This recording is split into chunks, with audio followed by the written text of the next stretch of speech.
Time to talk with the one and only Dudley Dawson, new knee and everything. Dudley, I know you gave us an update on the knee last week. Is it still connected properly? Yeah, I would say it's about a 6-7 out of 10 right now. Of course, it's a 6-7. Well done. Your grandkids certainly would appreciate that. Yes. I heard that Arkansas basketball missed on a couple of recruits yesterday. Tell me what happened, who they are.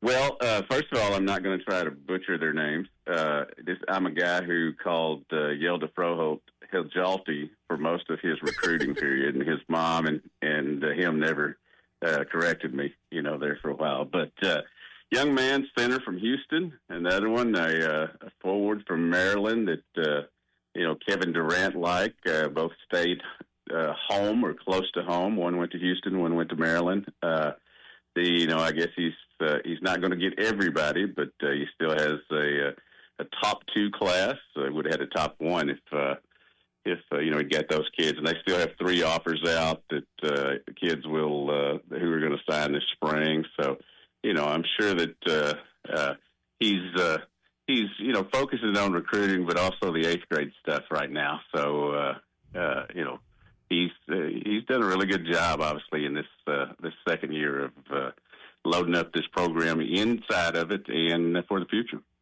Dudley, talk a little bit about how, we have these young guards that are really just super talented, but what happens when you have guards that don't facilitate, you don't pass the ball, you don't move the ball, and you have a couple guys that are going to get shots? People start standing around. Offense starts getting stagnant. When you get into SEC play, it's not going to work. It's not a recipe for success. Last year's team, even though I like our guards better this year, last year's team they seem to so if I have a good shot but we keep passing the ball, you're going to get an uncontested great shot. And everyone out there can shoot a jump shot.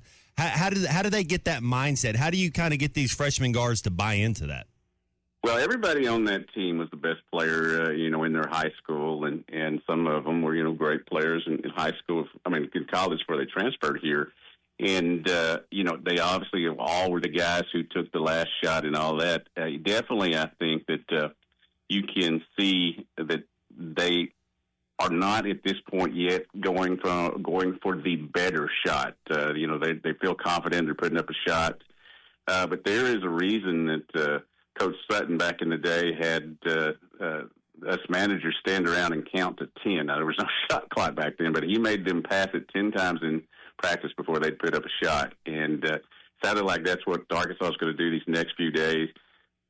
So much talent on the team, but it can't be about you. It's got to be about the best shot. And I think they'll get that, corrected as they go along. These are still these freshman guards that you talk about are still only 6 games into their college career. I think between now and the Thursday game with Duke, they're going to do a lot of focusing on that. And they better, because you better get the right shots against Duke, or even as talented as Arkansas is, they'll humble you. Yeah, I know Cal referred to it as 8th grade stuff. Yeah, but you were really.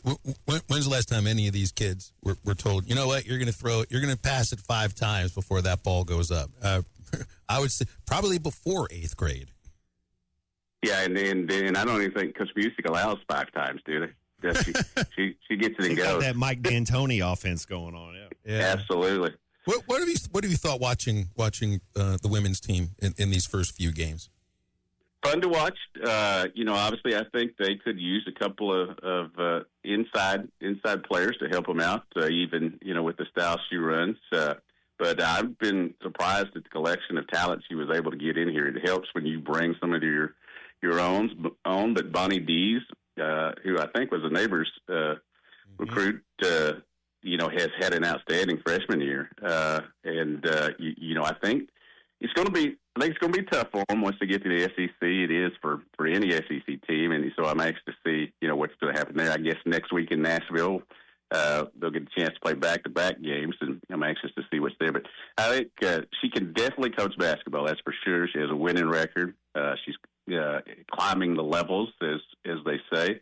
This is going to be a team that I guess is going to have the opportunity to sneak into the NCAA tournament, but they're going to have to improve a lot, and probably on defense is a place that they're probably trying to get together the most right now, and it was going to be so important in the SEC action. Yeah, down on the blocks, and I mean, I could see Rodriguez and Clarkson having issues with foul trouble early in SEC games. They're dealing with that now too.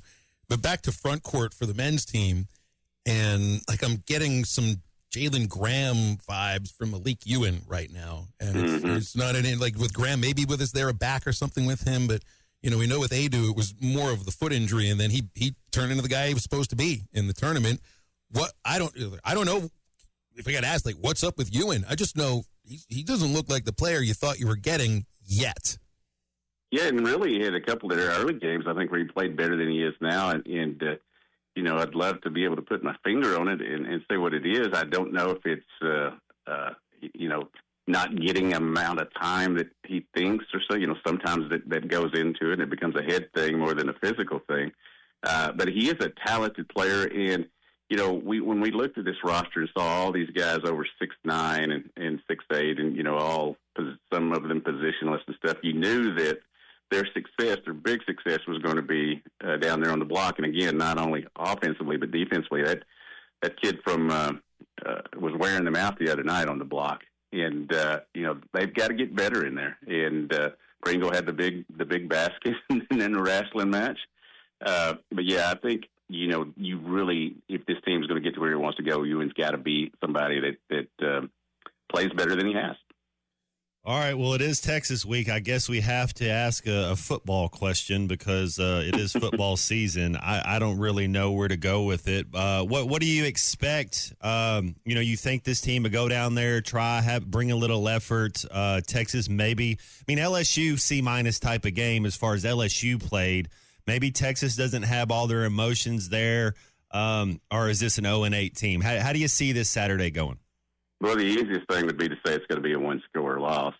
I've actually had a prediction this week of a two-score loss. I think Texas, who's only had one home game for quite a while now, is going to be thrilled to be back in there. I think Coach Sarkisian was very dynamic yesterday in his plea about I'm staying here and all that.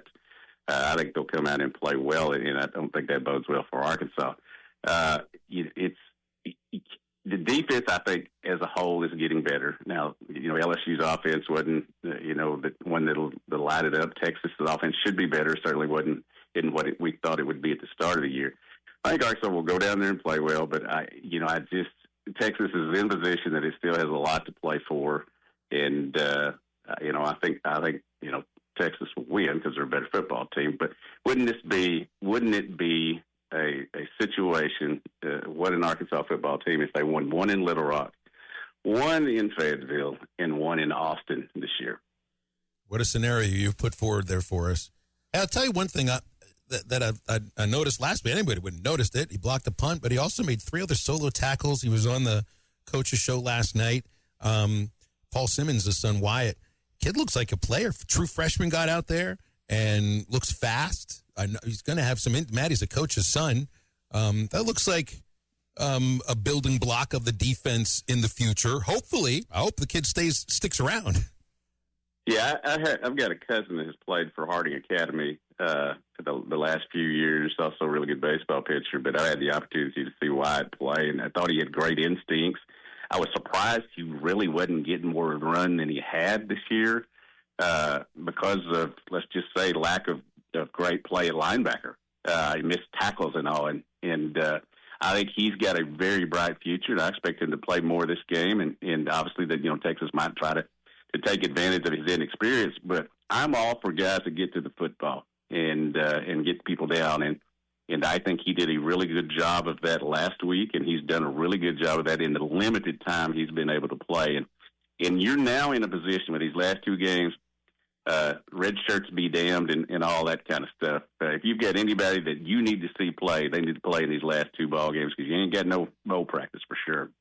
Hey, with Jimmy Franklin going to Vol Tech, what's your gut? What's your initial? You think Lane Kiffin goes to LSU, or do you think he stays put at Ole Miss? The longer this goes on, I think he's going to stay at Ole Miss. I think he's comfortable there. I mean, what a wild deal that your family gets on a plane and goes to Florida one day and goes to LSU the next. I mean, he's the ultimate troll guy to me. Would have been fun covering him. I think if he had taken the job, or Jimmy Sexton had let him take the job back in the day. But I think I right now, the more this goes on, I think he's going to stay at Ole Miss, and why not? They're all in money wise, and he's played this well enough that if anything he wanted and doesn't have at Ole Miss right now, he's going to get. And I think if you go to LSU, you got to answer to the governor. I guess if you go to Florida, you got to answer to Spurrier. He's kind of his own boss in Ole Miss. You do answer to Spurrier in Florida. You still do. That's right. That's what it is. I've told you, I've seen him hold court at his restaurant. There's nothing like it. And I would imagine if you're the coach, the first place you can have dinner probably got to be Spurrier's. Lane's not going to Absolutely. Florida. No, I don't think so. Yeah. I don't think so. I think Drink goes to Florida. Do you think Drinkowitz goes? Do you think he leaves Missouri? Because it would just be a sign of the times, speaking of a Prince song, if Drink stayed at Missouri, because Rhett stayed at SMU, Signetti stayed at Indiana. 20 years ago, that didn't happen. Those coaches bolted to one of these jobs because they were getting more money. Does Missouri, do they have enough money to keep Drink? I don't think so. And now they're building, obviously they're still building that stadium, and they're still trying to get him things. He's done a great job with his NIL and players. But boy, whether it's Penn State, Florida, LSU, whatever, I think he's in a position right now, maybe the best position he's been in all his life, to really reap the rewards of what he's done coaching. And I think when he's been on a couple of roles here lately in the press conferences, and that's made me wonder if he's not setting the stage to make sure he gets every ounce of money and support he can out of Missouri, or if he's setting the stage to take one of these bigger jobs. And he's in position to do it. Quite a run from down here, just a few blocks away from my house at Springdale High, to where he's at right now. Dudley, compare for me the investigative practices and how difficult it has to be to determine where a recruit is going to decide to spend the next, I was going to say 4 years, at least 1 year, or staying on the trail of the coaching search for the Arkansas Razorbacks, because it's investigative journalism both ways. Yeah, I've spent this morning with my podcast talking to the head coach of Cross County, Van Pascal, and he's the head coach of the number one player in the state, or number one ranked player in the state, and Danny Beal, the defensive lineman, who right now is uncommitted, was committed to Oklahoma State, took that commitment away. He's sitting there. Danny Beal is sitting there, just kind of waiting to see what happens like the rest of us, but he wants to know who the Oklahoma State head coach is. He wants to know who the Arkansas coach is going to be, and he wants to know where is Lane Kiffin going to be, because Ole Miss is thought to be the leader in the clubhouse right now because they've got a settled situation. But just think about that. We sit around here and we joke and we wonder, but that kid's future is right there. And he was going to sign on December 5th. Now he's not so sure. It's just kind of we got this week and next week, and then everything should start really rolling. Yeah, that's just wild stuff. All right, we got a break here, Dudley. Always appreciate you joining us. Thanks so much. Have a great weekend, and we won't be on the air for Thanksgiving, so happy Thanksgiving, and we'll talk to you in a couple weeks. Hey, same to you, and shout out to my boy Steve in Alaska. You got a listener in Alaska now, so. You don't always win your first bet. That's why MyBookie has you covered. Use our code HOGS, H-O-G-S, and your first bet up to $500 is fully covered. If your pick doesn't hit, you get it right back with our Bet Back bonus. Go to mybookie.ag and use the code HOGS to claim your Bet Back bonus. MyBookie's, where bettors win together, because bragging's good, but cashing in is better. And your first bet is fully covered. Use our code HOGS. Must opt in during the bet to use the Bet Back bonus.